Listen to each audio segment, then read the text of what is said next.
بسم اللہ الرحمن الرحیم۔ السلام علیکم۔ ابرار رشید آپ کی خدمت میں حاضر ہے۔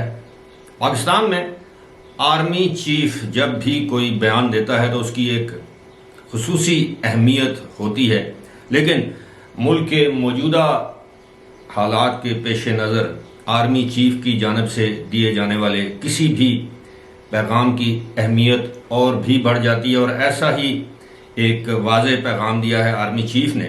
وہ کیا پیغام ہے اس پر بات ہوگی، لیکن اس سے پہلے علی امین گنڈا پور جنہیں گزشتہ رات ایک طویل ڈرامے کے بعد ڈی آئی خان کے ہائی کورٹ بینچ سے گرفتار کیا گیا تھا، وہ کافی دیر اپنی گرفتاری کو اوائڈ کرتے رہے، لیکن بالآخر انہوں نے سرنڈر کر دیا۔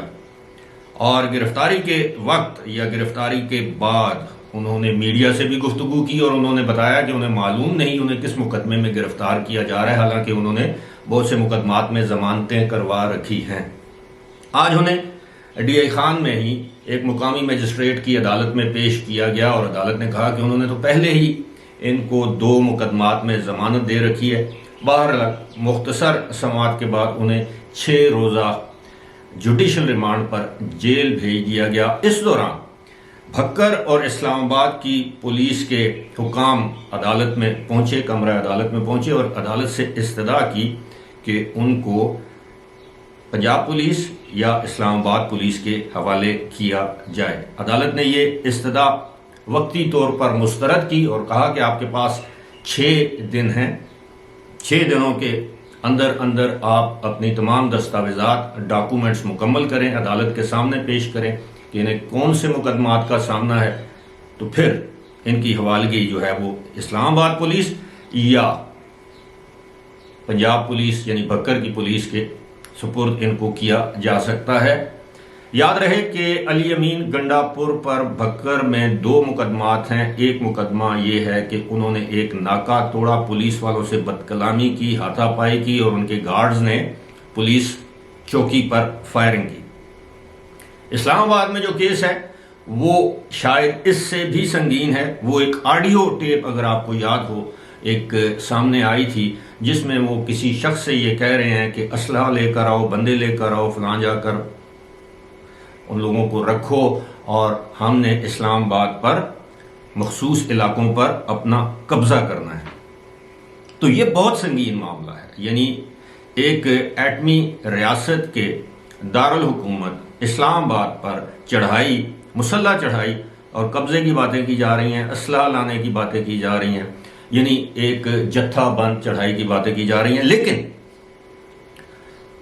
اب آپ یہ سمجھ لیجئے کہ علی امین کے ساتھ بھی وہی ہوگا۔ گزشتہ روز بھی میں نے اپنی ویڈیو میں اس خدشے کا اظہار کیا تھا کہ جو کچھ شہباز گل کے ساتھ ہوا، جو اعظم سواتی کے ساتھ ہوا، اور جو اگر آپ کو یاد ہو حال ہی میں عمران خان کے بھانجے حسان نیازی کے ساتھ ہوا، یعنی ایک جگہ سے ضمانت ملتی تھی، ریمانڈ ملتا تھا، تو دوسری پولیس دوسری جگہ لے جاتی تھی کسی اور ایف آئی آر کے نتیجے میں۔ اب بتایا جاتا ہے کہ انہیں جس مقدمے میں گرفتار کیا گیا ہے، جس کیس میں گرفتار کیا گیا ہے، وہ اداروں کے خلاف قابل اعتراض تقریر کرنے پر، یہی الزامات اگر آپ کو یاد ہوں تو شہباز گل کے خلاف بھی تھے، یہی الزامات اعظم سواتی کے خلاف بھی تھے، یہی الزامات حسان نیازی کے خلاف بھی تھے۔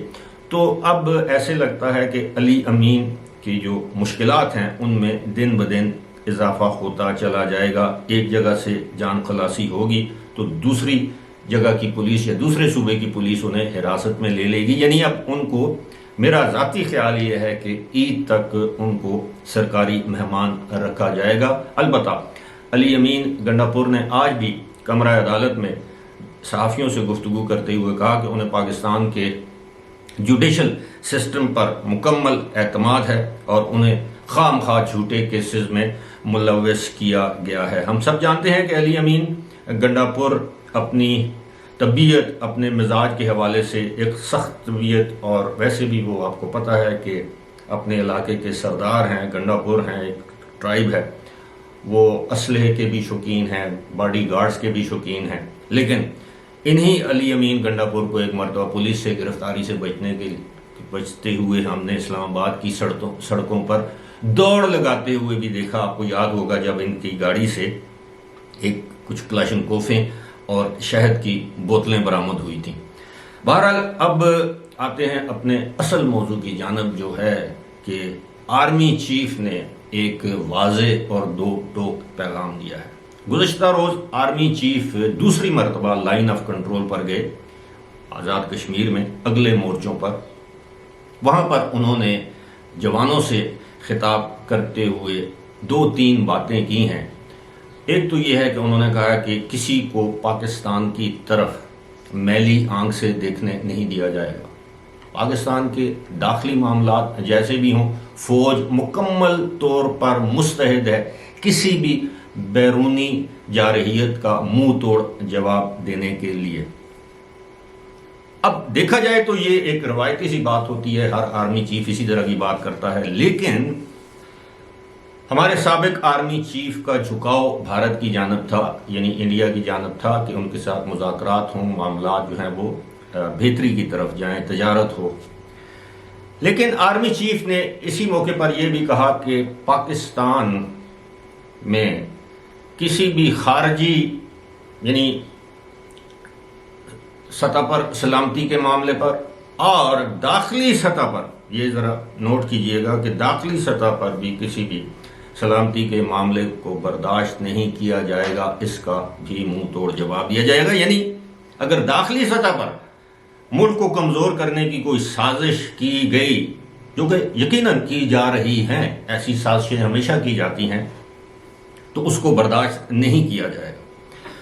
اب یہ بیان ایک ایسے وقت پہ سامنے آیا ہے جب پاکستان کے اندر نہ صرف سیاسی انتشار اور بحران ہے، بلکہ آئینی اور عدالتی بحران ہے، عدلیہ تقسیم ہے، انتشار کا شکار ہے. حکومت اور عدلیہ بالکل ٹکراؤ کر چکی ہیں، آمنے سامنے ہیں، اور اب اس انتظار میں ہے کہ دیکھیں دونوں میں سے کون ریٹریو کرتا ہے، پیچھے ہٹتا ہے.